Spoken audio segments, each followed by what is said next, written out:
Magandang araw sa inyong lahat mga bro. Bali, ito na po yung RKS na ginagawa natin. So, buo na po siya ngayon. Ayan. So, ngayon naman mga bro, tuturuan ko po kayo kung paano magpaandar ng makina na wala po sa body. Kasi, dinala po ito dito sa atin, nakasakay lang sa motor, walang body. So, ngayon, mahirap naman na ipadala natin yung motor na hindi natin alam kung kamusta yung andar niya. Kaya ngayon araw mga bro, tuturuan ko po kayo kung paano magpaandar ng makina na kahit wala po sa motor. Yan yung tutorial natin ngayon araw. Siya nga pala mga bro, ito yung motor na RKS na pinadala dito sa atin. So pasensyahan nyo na mga bro kasi hindi tayo po nakagawa ng mga video patungkol kung paano mag-overhaul, kung paano magbalik ng mga parts ng makina ng RKS 150. Kung di ako nagkakamali, meron tayong video kung paano magkalas tapos mag-assemble ng itong may head yata. Pero yung sa may clutch, hindi na po ako nakagawa mga bro kasi kailangan na rin po ito ng may-ari. Kasi mga bro, ang chassis nito at saka fairings, bagong repaint, dinala lang dito sa atin yung makina. Okay? So mga bro, bago po natin umpisahan yung mga bago pa lang po dito sa ating channel, huwag niyong kalimutan mag-subscribe para po lagi kayong updated pag mayroon po tayong mga panibagong videos na mga i-upload. So tara!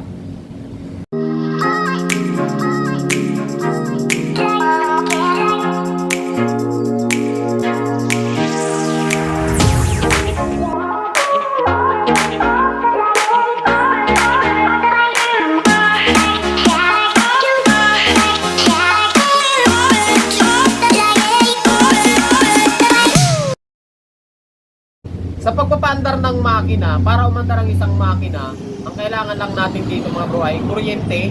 Okay, kailangan natin ng kuryente, kailangan natin ng fuel. Tapos syempre, kailangan natin ng makina kasi mahirap naman. Meron kang fuel, meron kang kuryente, wala kang makina, hindi rin naandar. No. Pasensya na kayo mga bro, hindi pa kasi ako naliligo kasi meron din tayong ginagawa. Ayan o. Hindi ko napapakita sa inyo kaya madumi na yung kamay natin. Okay, sabi ko sa inyo sa pagpapaandar ng makina, ay siya nga pala. Bago natin umpisahan, so shoutout sa may-ari kay Rendel 5. Ayan, ito yung may-ari, ayan kung nakita nyo. So gusto ko lang magpasalamat kay bro dahil sa dami-dami ng shop dyan sa lugar nila, so dito pa sa atin dinala yung kanyang motor. So salamat sa tiwala bro. Okay, balik tayo mga bro. So para umandar ang isang makina, kailangan natin ng kuryente. Okay, ano-ano naman yung mga bagay na nakapaloob dun sa kuryente? Siyempre kailangan natin ng stator, kailangan natin ng pulser. So, actually kahit walang stator, basta may pulser, possible na umandar ang motor. Pero kailangan natin ng stator para mag-charge o magkaroon ng continuous na charging yung baterya. Okay? Ngayon, kung walang baterya, para magkaroon ng supply yung rectifier. Ganun po yan. So, kailangan natin ng pulser, sa madaling salita. Tapos, kailangan natin ng CDI para mag-trigger, para mag-ignite ng ating spark plug. Siyempre, kailangan natin ng spark plug. At kailangan natin ng ignition coil. Ang ignition coil naman mga bro ay para tumaas yung output na kuryente. Kasi kung di ako nagkakamali is 40 to 80 volts ang nilalabas ng ignition coil papunta dito sa spark plug. Yun ang kailangan natin ha. Pulser, CDI, ignition coil at saka spark plug. So ngayon dito sa motor meron na tayong spark plug at meron na tayong wire ng pulser. Yan. Okay? So, ang kailangan na lang natin ay CDI at saka ignition coil. So, mamaya kuha tayo. Pangalawang kailangan natin is gasolina at saka karburador. Yun lang yung dalawang kailangan natin. Tapos, battery. Battery. Kailangan natin ng battery mga bro. So, ngayon, samahan nyo ako dahil kumpituhin muna natin yung mga parts na dapat kailangan natin. So, tara! Yan, bali mga bro, yan yung ating makina, no? So, buo na po siya ngayon. So, mamaya, lilinisan ko po yan. Gusto ko lang muna paandarin. So, kailangan natin ng... Pasensya na kayo mga bro, medyo makalat dito sa atin, ano? Kailangan natin ng battery. Ayan, ito may battery na tayo. Battery. Ayan, meron pa tayong battery dun, eh. Tapos, dito mga bro, dito tayo ng carburetor. Yan, so may mga carburetor tayo dito ng Rouser 135. Mga magaganda to mga bro. Kahit ano, pwede natin gamitin dito. Meron din tayo mga 21mm. Ayan, baka naghahanap po ng mga second hand na carburetor. Nagbenta pa, no? Ayan, kuha tayo ng carb. Okay? Siyempre, kailangan natin ng socket. Meron tayong mga panchik na socket. So, 4-pin CDI ang gagamitin natin. Kailangan natin ng CDI. Ayan. Kailangan natin ng spark plug cap. Okay? spark plug cap at saka coil. Meron tayong mga pinagpalitan na coil dito. Yan, so napakarami natin na stator ng Rouser 135 oh. Ito, ignition coil ng 135 ang gagamitin natin. Yan. Kompleto na to. Tapos dito natin. Yan. Ayan natin ha. Carburetor. Oh, may partida, may gasolina pa nga yun. Kasi gumagana to mga bro. Ano pa ba? Ayan, kailangan natin ng lagayan ng gasolina. Ito yung ating pan-check pag nagpapaandar tayo. Yan mga bro, so bali, nakuha na natin yung mga kailangan natin. So kailangan natin ng lagayan ng gasolina. Kung wala kayong ganito, pwede kayo gumamit ng yung mga soft drinks na pinag-inuman. Lagyan nyo na lang ng hose para hindi tayo maghawak mamaya. Tapos kailangan nyo ng battery. Yan, pan-check lang naman mga bro. Kailangan nyo ng battery. Tapos mas maganda, lagyan nyo na rin ng wire. Ayan, meron na kasi mga wire. Kasi ito, mga pan-check talaga ito ng starter motor. Battery, kailangan natin ng CDI. So, gagamitin na CDI natin mga bro ay 4-pin. Ayan. 4-pin na CDI na Lipan 110 ang gagamitin natin. Okay? Tapos, kailangan natin ng ignition coil, pang Rouser 135. Kahit ano ignition coil, pwedeng gamitin nyo dito sa motor mga bro. Tapos, kailangan natin ng socket para dito sa 4-pin. Ayan. Para salpak lang siya dyan. Diba? Tapos kailangan natin ng ignition ng spark plug cap o yung tinatawag nila na kuwako. Ayan. Ayan yun. Mga bago lahat, pang check lang natin to. Tapos, siyempre kailangan natin ng carburetor. Ayan, kailangan natin ng carburetor. So ngayon, gagawin na natin mga bro, ikakabit muna natin dito sa motor. So tara. Umpisa na natin mga bro ano. So dito sa makina, mayroon dito dalawang wire ng RKS. Ayan. So ito, sa gear indicator, primera, segunda, tercera, kwarta. Ito yan, hindi natin kailangan. Yan, kailangan natin itong wire. So dito, meron tayo ditong tatlong puti. So naka 3 piece po ang RKS. Ito, kahit hindi na natin gamitin. Ang kailangan natin makuha dito mga bro, is itong dalawang wire. Yung ating blue na may stripe na white at saka yung green na may stripe na white. Ano po yan? Ito yung ating pulser. Yung blue, yun yung positive ng pulser. Yung green, kailangan mayroon din supply na negative. Parehas po yung pulser, kaso mayroong positive tsaka negative. Yung blue, itatap natin yan dun sa CDI. Tapos yung green, kailangan naka body ground. So ngayon, kuha na rin tayo ng pin dito mga bro, para hindi na natin hugutin or kaya hindi natin sugatan. Yan, kuha lang ako dito ng pin. Ngayon mga bro, meron tayong pin. Diskartehan nyo na lang, kahit yung sa busina siguro pwede. Yan, kabit lang natin dito mga bro. Yan. Okay? Tapos, lagyan natin. Yan, pwede na siguro yan. Temporary lang naman to mga bro eh. Yan, so mamaya na tayo dito. Ngayon mga bro, yung ignition coil kailangan may ground to ano. Kailangan may body ground. So maghanap na lang kayo ng pwede nyong tornilyuhan. Yan, pwede dito, kahit saan pwede. Ngayon, maghahanap ako na mas malapit sa spark plug. Kasi pag dito, baka hindi umabot dun sa spark plug. So maghahanap ako dito sa may cylinder head. Dito tayo maghanap ng pwesto kung saan pwede ilagay. Yan, siguro dito na lang. Yan. So, ganito. Tanggalin muna natin ito mga bro. So, gamit yan ng tenement dito. Tanggalin natin to. Yan. Tapos, ang gawin ko, ipiting ko na lang. Yan, ipiting ko na lang. Siguro pwede na yung ganito. Yan. Tapos, ay abot. Maganda ito mga bro. Para may balik na natin ito dun sa mayari. Kasi kailangan na siguro to.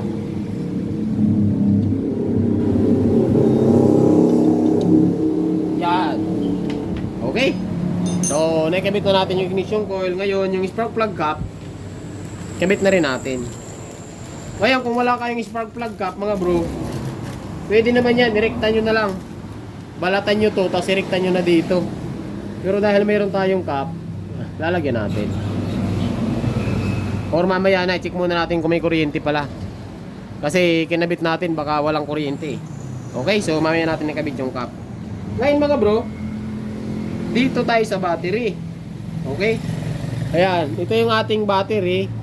So, ang battery natin mga bro, mayroong polarity yan, mayroong positive, tsaka yung negative. Ayan, yung minus sign, tsaka yung plus sign. Yung plus sign, positive yan. So baliktad lang yung nagabit ng wire. Kasi ang pula normally, ayan may pula rin dito. Positive po yan. Okay? Yung negative, yan yung kulay black. ito yung kulay pula na yan. Pula kasi yung wiring. Normally, kung color coding ang batayan, ang pula, yan yung positive. Kaso nakakabit siya dito sa negative. So, negative siya ngayon. Di ba? So, ngayon, dito na lang siguro natin. Hanap ko yung nalagayan. Ayan. Dito natin nilagay yung battery. Tapos, dahil negative ito mga bro, ang gawin natin, maghanap tayo ng lagayan. Pwede dito. Ayan. Itornilyo natin. O, dito. Ilagay natin dito. Dito na lang natin nalagay yun. Yan, siguro pwede dito. Ayan. Tanggalin natin to. Tanggalin natin to mga to. Abot naman yun. Kahit saan tornilyo, pwede nyo yan itornilyo. Basta kailangan mayroong ground. Kasi kailangan mga bro, para ma-push start natin, kasi wala tayong kicker, kailangan natin ng ground, no?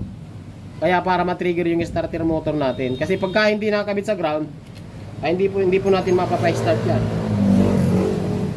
Yan. So, wag muna natin higpitan yung ground kasi meron tayong isasabay dito. Ngayon mga bro, dito tayo sa CDI. Yan. Sa CDI mga bro, kailangan nyo ng socket na 4 pin. So, isalpak natin. 4 pin lang yan ha. 1, 2, 3, 4. Yan, 4 pin. Ngayon, paano ba ang wiring nito mga bro? Paano ang wiring? So, di ba 4 pin lang yan. Ito, bali 5 wire yan. Pero, wag nyo nang pansinin tong nasa gitna kasi hindi po kasama yan. Ganito lang ang wiring niya, no? Ayan, 1, 2, 3, at saka 4. Ayan. So, paano ba ang wiring niyan mga bro? Itong brown na yan, ayan, ito yung pin na nandito sa baba, sa may right side. Yan ay papunta ng positive ng battery. Ikakabit natin to sa positive ng battery. Okay? Tapos ito sa taas ng positive ng battery, kakabit natin to sa ignition coil. Dun sa kinabit natin. Okay, dito natin yan ikakabit sa ignition coil. Okay mga bro, maliwanag tayo dyan ha. Tapos ito mga bro, itong puti na yan, sa may kabila, sa taas. Itong wire na yan, ikakabit po natin yan sa pulser. Ito yung pulser natin. Ngayon, meron dalawang kulay sa pulser. Saan ba natin itatap dyan? Ikakabit natin yan dito sa blue na may stripe na kulay puti kasi yan yung positive ng pulser. Okay? So, ikakabit natin dyan. Ito. Tapos itong sa baba, yung kulay dilaw na yan, yung sa babang pin, huling pin, ikakabit natin yan sa negative ng battery. Ngayon, may isang matitira dito sa pulser, yung green na may stripe na white, pagsamahin natin dito sa negative. Tapos, ikabit natin. Kasi mga bro, lahat na motor na mayroon dalawang pulser, positive, negative, pag hindi nakakabit ang isa dyan, hindi po aandar ang motor. Sa mga TMX 155, malimit po yan. Sa mga CG na may ganitong model, may dalawang pulser sa wire. So, minsan, hindi umaandar kapag hindi yan nasupplyan ng ground. Okay? So, mamaya, tatry natin. Yan, yung dilaw, yung sa baba, negative. Pagsamahin natin dito sa pulser na negative. Okay? Pagsamahin natin, tapos idikit natin dito sa negative din. Pagsamahin natin yung negative.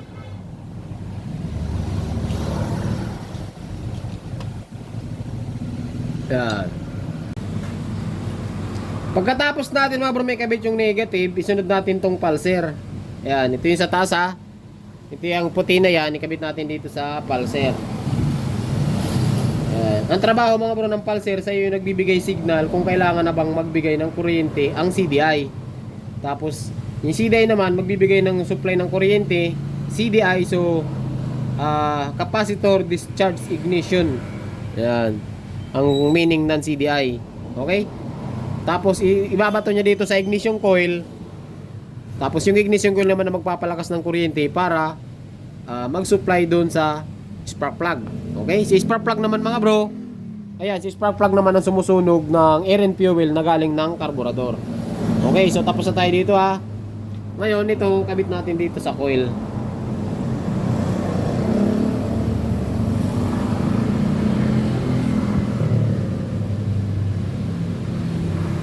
Siguro kahit nakaganito na lang, nakabitin. Yan. Okay? Tapos, ang huli na lang ay ito. Yan. Ito, yung brown na yan. Okay? Kakabit natin yan sa positive. Okay. Basta yung tinuro ko sa inyo kanina mga bro. Ayun o. Nag-spark na nga o. Uy. Nag-spark na mga bro. Okay? So mamaya natin ikabit yan. So ano pa ba ang kulang? Carburetor. Okay, subukan natin tong carburetor pang Rouser 135. Yan, try natin. Yun lang, maluwag. Patay tayo niyan mga bro. Maluwag. So dahil temporary lang naman, lagyan natin ito ng tape. Yan. Ngayon, mayroon naman nabibili ng mga pansalpak dito para maging swak siya dito. Kasi wala po tayo niyan. Discarding malupit na naman ang gagawin natin mga bro. So lagyan natin ng tape. Ayan. Lagyan natin ng tape. Yung tama lang mga bro, wag naman yung sobrang kapal, baka hindi nyo na may pasok. Ayan. Lagyan natin ng tape para lang mag-fit siya. Kasi mga bro, hindi, baka palyado ang ano yan. Baka hindi umandar or palyado kapag hindi fit ang carburetor. Pero ito mga bro, hindi ito advisable sa mga long ride, sa mga daily baka magkaroon kayo ng carburetor na maluwag tapos ginamitin nyo ng ganito. Mayroong nabibili talaga dito na pansalpak. Ngayon, pang temporary, pwede siguro ito gamitin mga bro. Pwede nyo ito magagamit ng mga discard. Pero ang purpose lang naman natin ngayon is papandarin ko lang naman kasi. Kaya pwede na muna to. Yan, try natin. Yan, pwede na yan. Fit na rin naman yun, di ba? Yan. Okay? So, fit na. So, higpitan lang natin. Saan yung mga screw? Yan. Higpitan lang natin ang bagya, mga bro. Para maganda.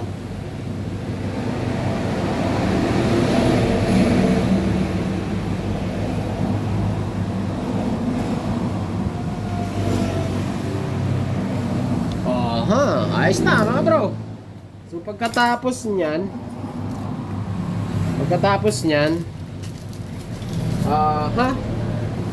check muna natin kung mayroong supply na kuryente. Tapos wala pa tayong gasolina, kuha tayo ng gasolina. Pero bago yan mga bro, check muna natin kung mayroong kuryenteng lalabas. Di ba? Check natin. So hindi lalabas ang kuryente niya kung hindi ito nakakabit sa positive. Yung ating positive ng, ay, hindi pala kita, sorry mga bro, sorry hindi pala kita. Kailangan pala malayo. Kaya kailangan malayo para makita nyo yung coil tsaka CDI. Yan, ito, kabit natin to sa battery. Kabit natin sa battery. Pensya na kayo mga bro medyo malayo pala Yan, kabit natin.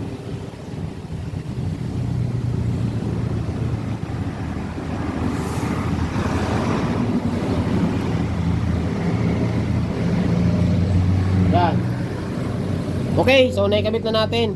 Ngayon, check natin kung mayroong kuryente na lalabas. Ngayon, ang gawin nyo mga bro, itong kailangan nyo ng flat screw para irekta natin yung positive ng starter motor. Ngayon, dito sa starter motor, ayan, sa starter motor mga bro, ayan, mayroong wire dito, ay mayroong terminal dyan. Yan yung ating positive ng starter motor. So pag nirekta natin dito yan sa positive ng battery, iikot na po yan. Iikot ng starter motor. Kung good ang starter motor. Pero kung sira, hindi iikot yan. Pero sabi naman ng may-ari ay okay ang starter motor nito. Kaya check natin. Try natin. Try natin mga bro, irerekta ko na. 1, 2, 3, go. Uy! Narinig nyo? Narinig nyo mga bro. Ngayon, check natin to kung mayroong lalabas na kuryente. Gamit tayo ng plies. Masakit yan mga bro. Okay? Gamit tayo ng plies dahil masakit. Uy, malakas. Diba? Lapit natin Ayan. Okay, so try ko. Tignan nyo mga bro, malakas. Ayan Malakas, diba? Okay, so malakas. Dahil malakas siya, so lagyan na natin ng spark plug cap. Okay, na-check na natin. Merong kuryente. So, kabitan na natin ng cap.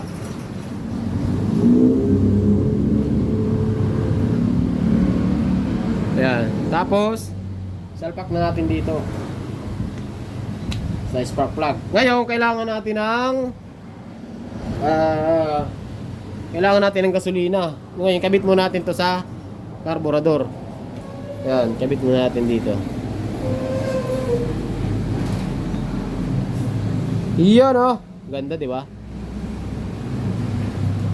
Kabit muna natin dito, mga bro. Buksan natin. Tapos, kuha muna tayo ng gasolina. Yan, kuha tayo ng gasolina dito sa ibang mga motor. Ito na pala ba nga bro yung binili natin na KTM, oh. Swap yan sa Rapid. Doon sa mga nagtanong, abangan nyo, gagawa tayo ng video dyan, mga bro. So, kuha muna tayo ng gasolina dito. Magnakaw muna tayo ng gasolina, mga bro. Yan. So mamaya, nasa Los Baños ako kasi nahuli pa ako kahapon. Alam nyo kung anong violation? Wala po akong side mirror kahapon, mga bro. Kaya nahuli ako sa Los Baños. Ayan, wala nang gasolina. Ay, ubos na rin, oh. Wala na. Pwede na to. Kunti lang naman ang kailangan natin, eh, para umandar ang motor. Ayan, meron na tayo. So mamaya sa Los Baños tayo kasi nahuli ako kahapon sa Los Baños. Ayan, so ngayon lagyan natin to, mga bro. Lagyan natin ng gasolina. Uy, bumaba na. Okay, baba. Okay, so ngayon ay magkakaalaman na kung aandar ba or hindi. Ayan. Buo na, kompleto na yung wirings natin. Pulser, may kuryente na. Ayun, tumagas. Ay, tumagas pa. Kaya mo na. Okay, try natin. Ay, kumandar, mga bro.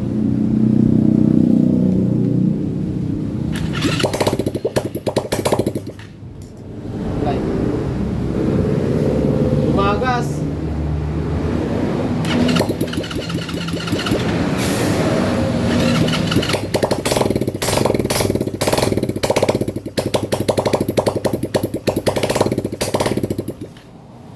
Kumandar siya, palyado ang carburetor natin. Kita niyo, mga bro, mandar siya, di ba? Palyado ang carburetor. Tahimik ang andar, mga bro. Baka madumi na itong carburetor. Matatagal na kasi ito pinagagamit, eh.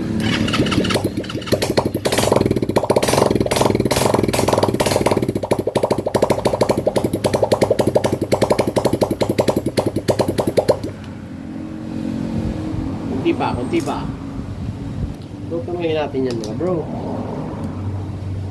So, pagdidikitin nyo lang tong positive ng battery tsaka dun sa starter, ha, para mag-start.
Di ba, mga bro?